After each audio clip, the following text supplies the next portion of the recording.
विनेश फोगाट की ऐतिहासिक जीत पर कंगना रनौत का तंज भरा पोस्ट, बोली गोल्ड मेडल के लिए फिंगर्स क्रॉस। लेकिन विनेश फोगाट ने मंगलवार को कुश्ती के 50 किलोग्राम वर्ग में बैक टू बैक बाजी मारकर सिल्वर मेडल पक्का कर लिया है और अब फाइनल जीतकर उनके पास गोल्ड जीतने का मौका है।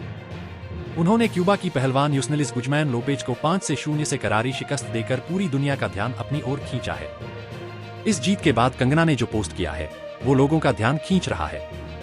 पेरिस 2024 ओलंपिक में महिला कुश्ती के 50 किलोग्राम वर्ग सेमीफाइनल में विनेश फोगाट की ऐतिहासिक जीत दर्ज कर हर भारतीय का सिर गर्व से ऊंचा कर दिया है।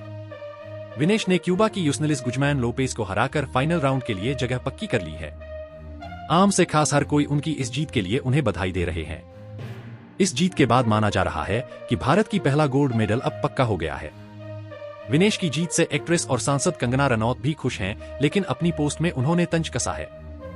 विनेश ने मंगलवार को कुश्ती के 50 किलोग्राम वर्ग में बैक टू बैक बाजी मारकर सिल्वर मेडल पक्का कर लिया है और अब फाइनल जीतकर उनके पास गोल्ड जीतने का मौका है। उन्होंने क्यूबा की पहलवान यूस्नेलिस गुजमैन लोपेज को 5-0 से करारी शिकस्त देकर पूरी दुनिया का ध्यान अपनी ओर खींचा है। इस जीत के बाद कंगना ने जो पोस्ट किया है वो लोगों का ध्यान खींच रहा है।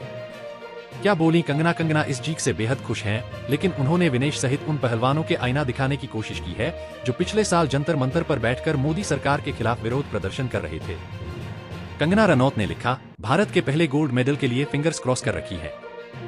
विनेश ने कभी विरोध प्रदर्शनों में हिस्सा लिया था जिनमें मोदी तेरी कब्र खुदेगी जैसे नारे लगाने के बाद भी उन्हें यह मौका दिया गया कि वह अपने देश का प्रतिनिधित्व कर सकें और बेस्ट ट्रेनिंग, कोच और सुविधाएं पा सकें। यही तो लोकतंत्र और एक महान नेता की खूबसूरती है। कुछ कंगना का दे रहे हैं साथ, कुछ कर रहे हैं विरोध। कंगना रनौत की इस पोस्ट पर सोशल मीडिया मिले जुले रिएक्शन आ रहे हैं। जहां कई लोगों ने उनकी बात का समर्थन किया है तो काफी लोग नाराज भी हो रहे हैं। पिछले साल विरोध प्रदर्शन को लेकर सुर्खियों में थी विनेश फोगाट। आपको बता दें कि 29 साल की रेसलर विनेश फोगाट ने पिछले साल भारतीय कुश्ती महासंघ के पूर्व प्रमुख बृजभूषण सिंह शरण पर यौन दुर्व्यवहार का आरोप लगाया था। इसके बाद उनके खिलाफ विरोध प्रदर्शन का नेतृत्व करते हुए काफी समय रेसलिंग से दूर भी रही। रेसलिंग, रियो में चोटिल होकर हुई बाहर, टोक्यो में भी टूटा सपना, पेरिस ओलंपिक में गोल्ड के करीब विनेश फोगाट ने पेरिस ओलंपिक में 50 किलोग्राम वर्ग में फाइनल में एंट्री कर ली है। इस तरह भारत गोल्ड मेडल से सिर्फ एक कदम दूर है। रियो ओलंपिक में भी वह चोट के कारण मेडल तक नहीं पहुंच पाई थी। विनेश फोगाट ने पेरिस ओलंपिक में 50 किलोग्राम वर्ग में फाइनल में एंट्री कर ली है। इस तरह भारत गोल्ड मेडल से सिर्फ एक कदम दूर है। विनेश फोगाट ने सेमीफाइनल मुकाबले में क्यूबा की यूस्नेलिस गुजमैन को 5-0 से हराया। विनेश के लिए पिछले कुछ साल अच्छे नहीं रहे थे। रियो ओलंपिक 2016 में भी वह चोट के कारण मेडल तक नहीं पहुंच पाई थी। इसके बाद टोक्यो ओलंपिक में भी वह क्वार्टर फाइनल में हार गई थी, लेकिन अब वह तरोताजा बनकर सामने आई है।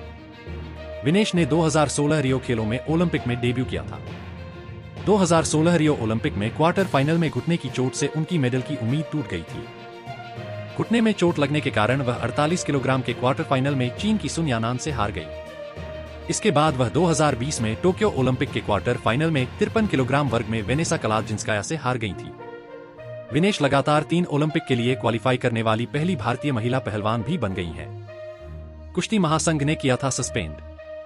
टोक्यो ओलंपिक में अच्छे प्रदर्शन के बाद भारतीय कुश्ती महासंघ ने विनेश को सस्पेंड कर दिया था। साल 2023 भारतीय कुश्ती सर्किट में विवादों से भरा रहा था। विनेश तत्कालीन WFI अध्यक्ष बृजभूषण के खिलाफ लंबे समय से विरोध प्रदर्शन में शामिल थीं, जिन पर यौन शोषण और धमकी देने का आरोप लगाया गया था। विनेश ने अपने साथी पहलवानों के साथ मिलकर उनके इस्तीफे की मांग की थी। 7 अगस्त को खेलेगी फाइनल। विनेश का फाइनल मैच अब 7 अगस्त को खेला जाएगा। फाइनल में उनका सामना USA की सारा हिल्डेब्रांड से होगा। यह मैच रात 11:23 पर खेला जाएगा। अगर विनेश यहां मुकाबला जीत लेती है तो वह गोल्ड मेडल अपने नाम कर लेगी। देखना होगा कि वह फाइनल में कैसा परफॉर्म करती है।